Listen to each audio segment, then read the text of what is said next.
What if you could go from a lack of a curriculum to a creative solution that has structure, scaffolding, and everything in between?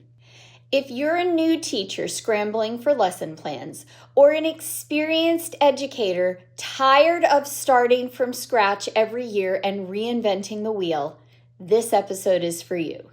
Linda McCarty and I are going to be discussing why high-quality, structured new music teacher resources like her company, Splendor Productions, are essential to saving your time and your sanity. It's the Happy Music Teacher! Are you an elementary music teacher who's frustrated and overwhelmed?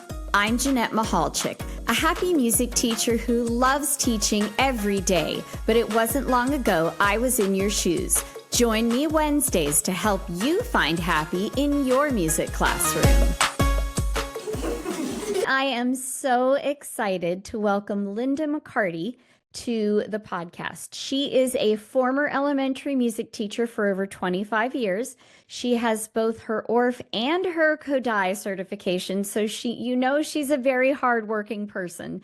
And she is wanting to flip the switch and help new music teachers have the best resources possible right out of the gate while they find their own style of teaching. Her company is Splendor Productions, or DBA Music Duo, and it was named in honor of her great aunt and her great aunt's amazing story. And first of all, Linda, thank you so much for coming on the podcast. She and I met at TMEA. It was TMEA, right? Yes. Okay. We met at TMEA because I was at so many MEAs this season.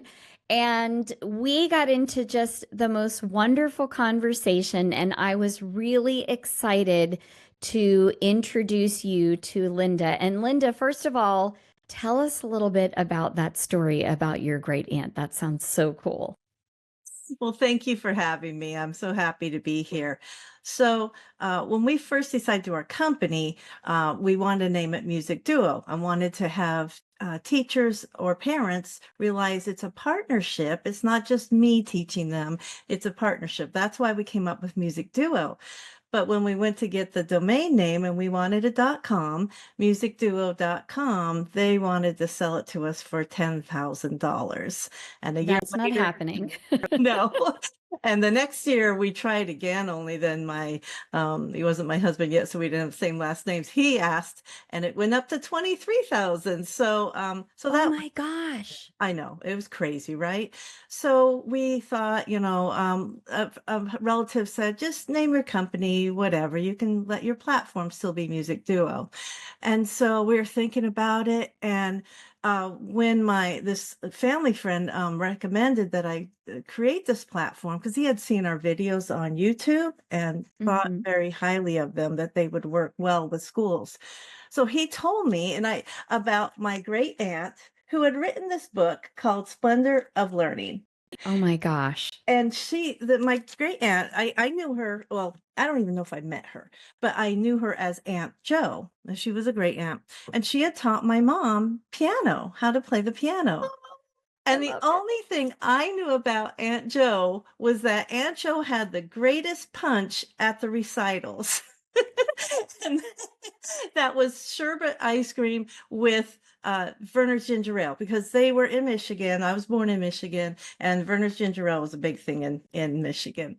And that's all I knew. So then when my uncle approached me about thinking about selling my videos, he told me her story. And I'm like, oh my gosh, I'm so sad. I only know about the punch. And she had, she obviously taught piano lessons, but she was a classroom teacher. And not a music, but classroom. And then most of her career was actually in social work. And then she finally retired in, I think she was around 66 or 67 with my great uncle. And they moved out in some rural area and had some property and built their dream house, which was a 3-bedroom, maybe 1 bath back then. This is in the 60s. And so they were there to enjoy grandchildren, and, we finally made it, right? Well, right? it wasn't very long before someone approached her and said, "You know what? We have these left behinders. They are children who just were, either mistreated or they just did not function, and nobody could help them. I mean, they've been through, I don't know if they were in juvie at this point, and but some of them couldn't even write the alphabet. Some could, but Mhm. very, very low. And they said, "Can you drive 50 miles to teach these children?" And she's like, "No, Wow. that's too 50 far. miles. That's quite 100 an miles ask. of a round trip." She said, and my uncle did too. He's like, "Why don't you bring them to our home?" And they did. And they had them Mm. live with them, not just a daily thing. They had them live with them through the weekends. In fact, the piano recitals had to be scheduled around when these students went home. Oh my gosh. And they turned their garage into the boys' dorm, the living room or den into the girls' dorm, and she taught these students all the way till she was 91. And Wow. the catcher, not one failure, That's not amazing. one. She taught thousands of students and That not is one. amazing. Just one of her thing she said, all are capable of learning. Only the rate of learning differs. All children want to learn. It's a basic instinct. But why don't they learn? Instinct of self-preservation holds precedence over all other instincts. Mhm. Until that is reassured, the child cannot be reached. And so they would come to her and she'd have them memorize the presidents and the capitals and the states. And she'd take these little tiny words and put them together. And now they could use, a much larger word. And they just, she had them make their own little books. And it's out of tracing paper or regular paper. But in the beginning, if they couldn't write the alphabet, she'd have them trace lines that, would, eventually turn into letters. And she only Mm. taught cursive, by the way. She did Wow. not teach them how to print. And Nice. typewriters, back then, that was a Mhm. privilege. And they got to type it, but they'd make their own books. They sew in each page as they made them. Oh And my she didn't gosh. at first let them take them home when they did go home because she was afraid the parents might make fun of them. And Mhm. this meant so much to them. So they had to wait quite a while. But they would come home and they'd say something like, politicians back in the day didn't like each other as just like today, and the parents would look at them and go, "Oh my gosh," and they might use one of these larger words, or they might rattle off the states or the capitals and presidents. And all of a sudden, parents looked at their child that they thought, there's no hope for this child. And Right. now they realize their potential. And so anyways, eventually she wrote, probably, I don't know, maybe in her 90s or maybe it was 80, but she wrote the book Splendor of Learning, and it I love it. documents her whole process. She called it the Diarcos method, and you can actually find used copies. They're not very far, not very many of them, but you can still find it. So, just amazing. So to name our company Splendor Productions after her legacy, it was important to me. Yeah, yeah, that's a great story. That is a great story. So, Linda, tell me more about and tell my audience more about the resources that you have available and maybe a little bit about, your process, what drove you to do what you're doing. Let's start with what drove you to do what you're doing. Well, my first teaching job, I was just graduated from University of Idaho. We moved to Utah, um, so my then husband could get his master's degree, and I wanted to make a little income. We just had a baby, and I took a part-time job, and this was the first time um, the Cache County in northern Utah had a program in the county schools, or at least for a while. And I Mhm. was the first hire, and they paid me as a top aide $6 and something an hour. but there was no curriculum, nothing. All I had was what I had used, written and done lesson planning in my student teaching. And this was, you were hired as a music teacher. I was, yes, there's like, I know you're a teacher, but we can't pay you as a full-time teacher or as a wait. Okay. Here's the kicker. I was the only one with a bachelor's degree with some training. They went ahead and hired several other women who maybe did the church choir or gave piano lessons. They had no background at all in teaching classroom music. And I got paid an extra hour a day if every month I had basically a staff development for them. Oh my gosh. So in a way, I was a fine arts director. Wow. That's crazy. I hope they burned that curriculum. I mean, seriously. So that's where I started. And honestly, I think over 3 different positions. I went to a Montessori school, same thing, nothing. And then there another school in California, nothing, just no curriculum. I just kind of went off of what I had done in student teaching. And so every year I would be like, oh, this summer I'm really going to give sequence lessons. I mean, I taught my kids some solfege. I am a queen at so me and law. And same. Right? Quarter, eighth notes. But and it didn't help that sometimes I was only at a position 2 or 3 years, so it's hard to really build up a program. So anyways, every year I was like, I just got to get this curriculum. So I feel like I don't know about you, but at the end of the school year, you're like, you know what? I really wish I had gotten through more. Yeah, concepts. absolutely. Absolutely. And you are like every other music teacher out there that we do not have a set curriculum. Even now, I mean, there's Quaver, there's Music Play Online, there's a couple of other I can't remember. There's a duo out there that has a curriculum. I can't remember their names off the Randy and Randy, yes, I'm good friends with them. Yeah. So there are a lot of game plan. Yeah. Game plan. Thank you. Yes. And there's a lot of stuff out there, but we as music teachers tend to we don't get a set curriculum.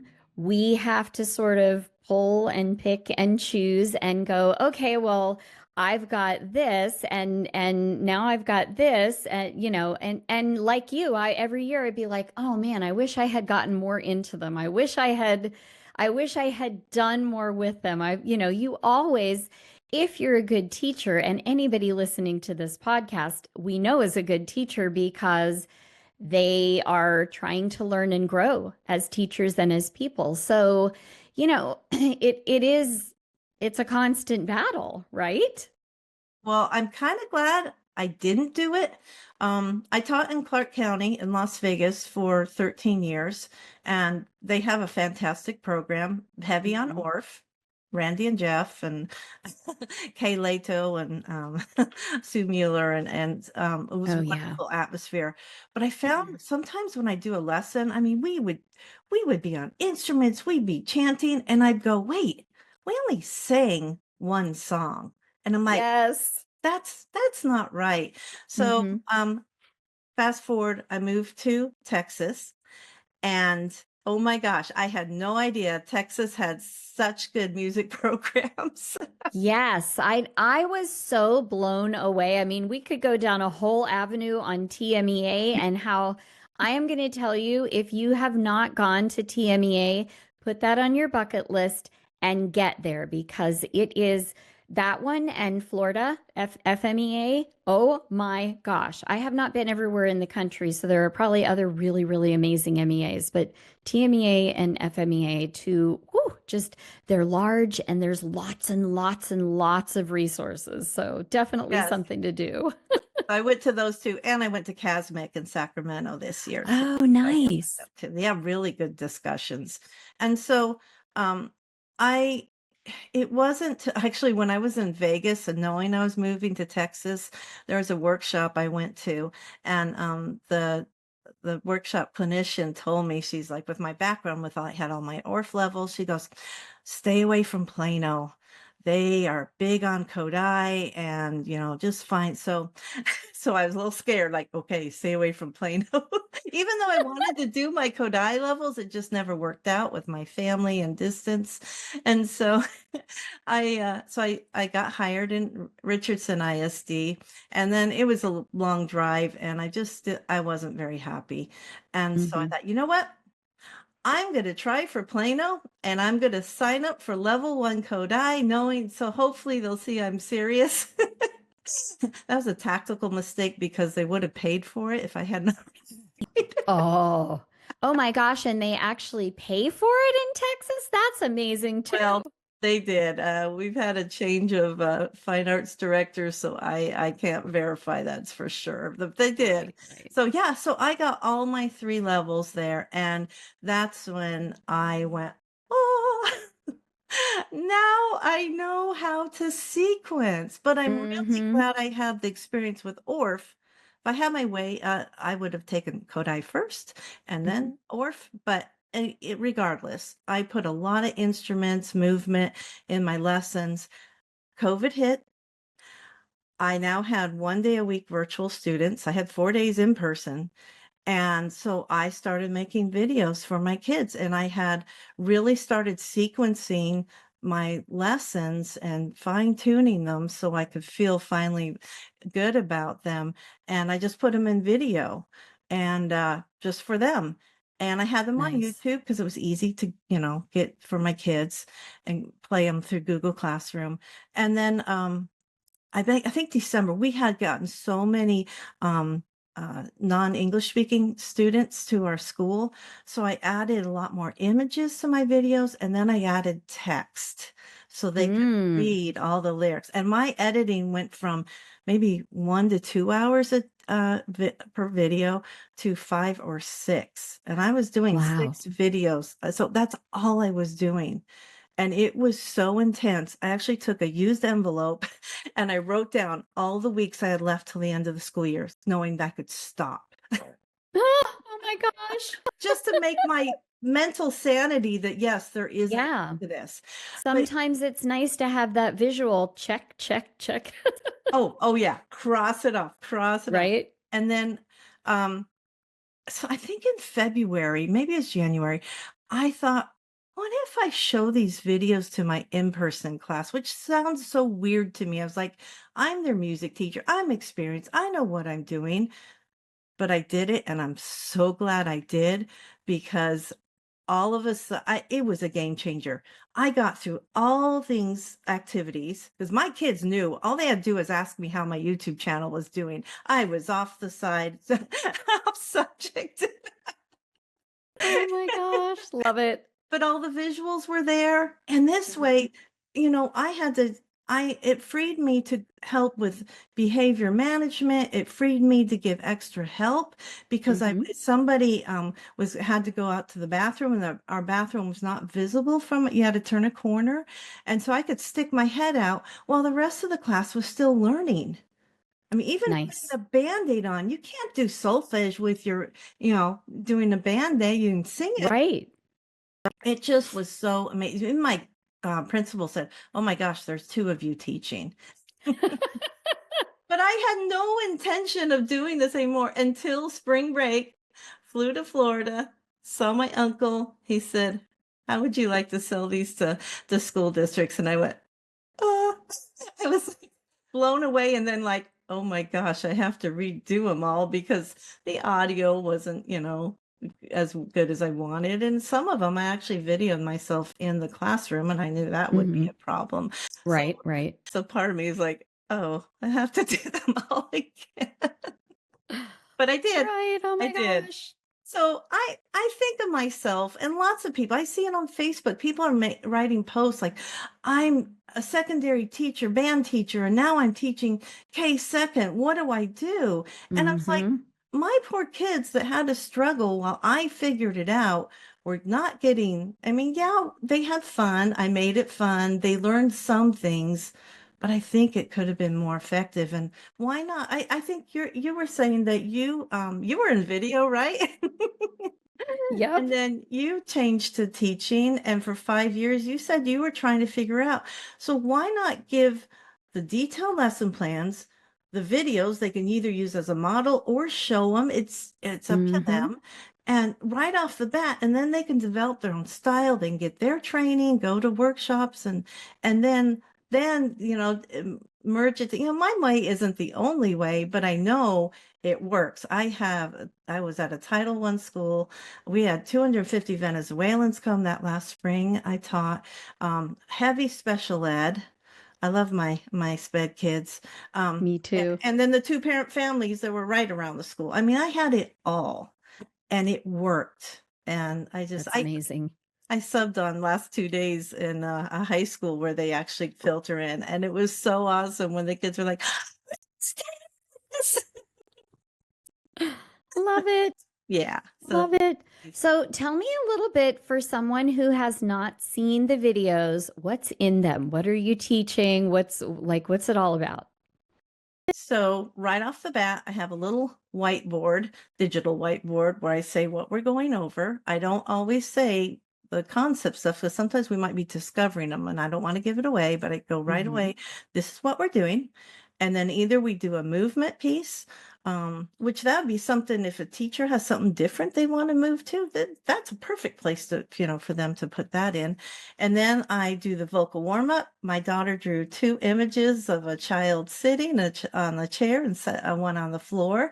And so they're sitting up nice and tall. And then I take the Hoberman sphere. We do 2 deep breaths. And then, or maybe it's 3.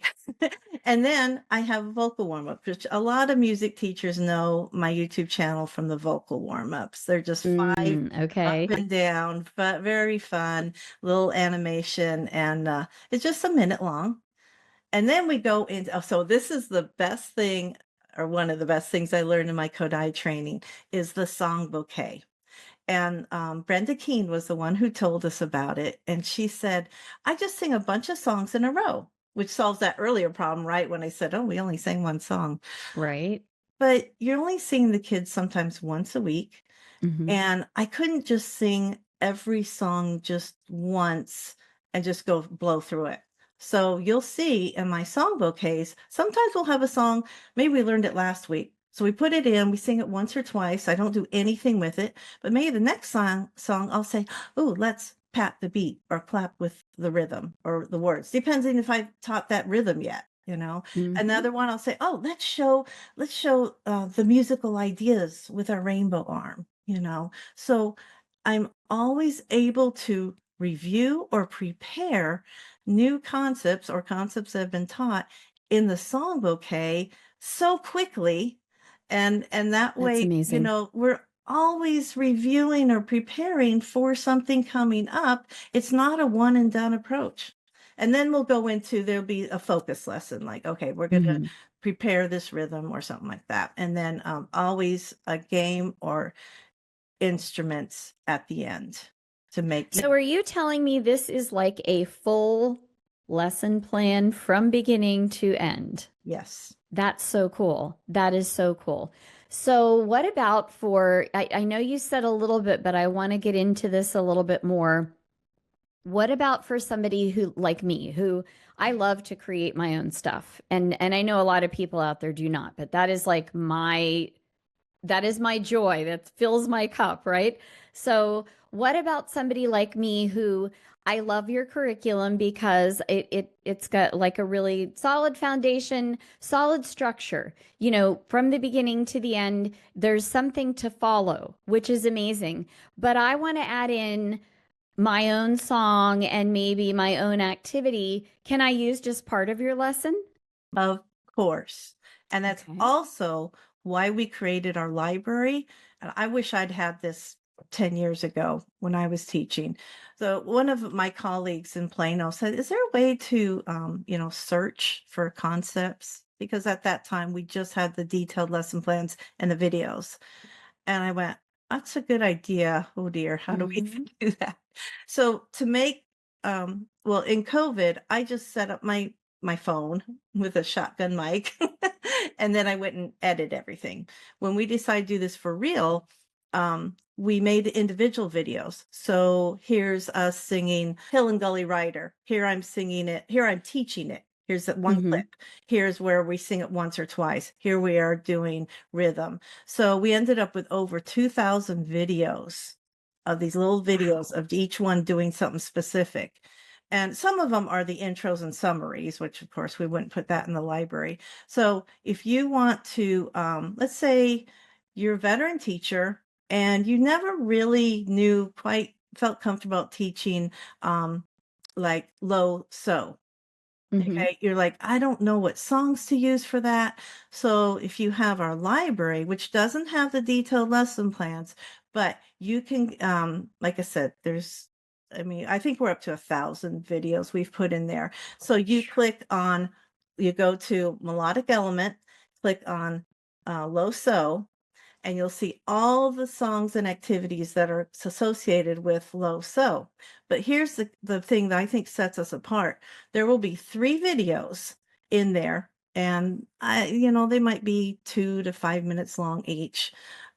Where one, the immediate prepare, this is where the kids are discovering the concept or the new note. We don't present it, but we're just like, hey, let's sing this song, and then let's go ahead and pat the beat. Let's clap the rhythm. Okay. Oh, let's put on our body ladder. That's something I learned about in Kodály was body ladder. I'd never heard that before. It's just a bigger thing of the hand signs. So we get to the body ladder like, oh, this is new. And then we figure out where it is in relationship of low la. Oh, it's a step below. Next week, I'll tell you what it is. So love it. So the veteran teacher can watch that video. It's like 3 minutes long, and they go, oh, wow. So what their job is, they just need to make sure the kids know that song down below, or earlier on, or maybe they have a song that, oh, I think this would work for that, demonstration too, their own song. And then the one is the present. We go through the same steps. Hey, now it's a step below low la. Let's go, and we'll start again, and then we get to it and like, oh, okay, this is low so, this is what it looks like. And then I have a visual where I show where it is on the body ladder and the hand sign and all that. And then the next week is the immediate practice. So we go through all the steps, only now I show it where it is on the staff in relationship to the others. I do movable though. So, and so if you had a student that missed 1 or 2 of those lessons, they're still going to get it. Right. It's not one and done. And if you have them watch all of them, gosh, do you know how solid that is? And guess what? Yeah. In the Song Bouquet, the week after, what do you think we're going to do? We're going to be showing that low so and using it.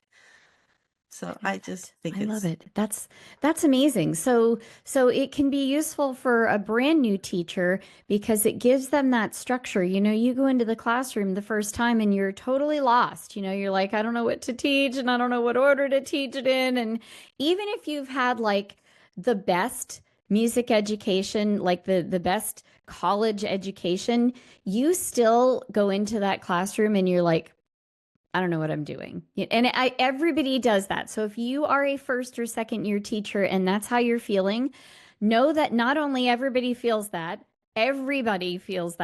but also that feeling comes back sometimes, where you're like, okay, I really want to teach this, but I'm not quite sure how to teach it. And, so there's a lot of that goes into it. So it's nice to have something that's so structured and gives you like a place to start and a place to go to and a place to end. And so you've got like those supporting lessons. Yeah, you've got your preparation, and then you've got your lessons where you practice, and then you've got your lessons where you assess. So that sounds amazing. So I would love for my audience to, first of all, check out your YouTube channel. So you have to tell us where your YouTube channel is and then tell them how they can find your curriculum. What is their next step? Do you have like a freebie or some way for them to get in touch with you? All the things.